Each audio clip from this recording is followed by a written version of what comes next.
আল্লাহ তাআলা যদি দয়া করে আমাদেরকে মাফ না করে, আমাদের বাঁচার কোনো উপায় নাই। আপনি কি ভেবেছেন আপনার নামাজ দিয়ে আপনি জান্নাতে যাবেন?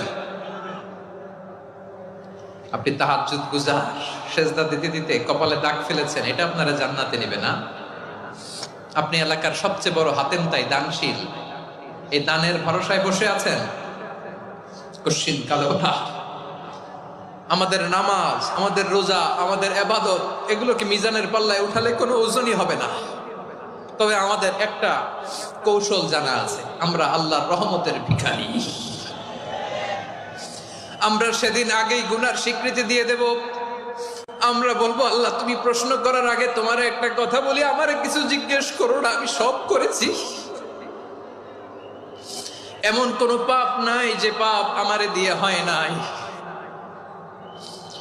তোমার রহমত দিয়ে তুমি জান্নাতে পাঠাবা, তোমার দয়ায় জান্নাত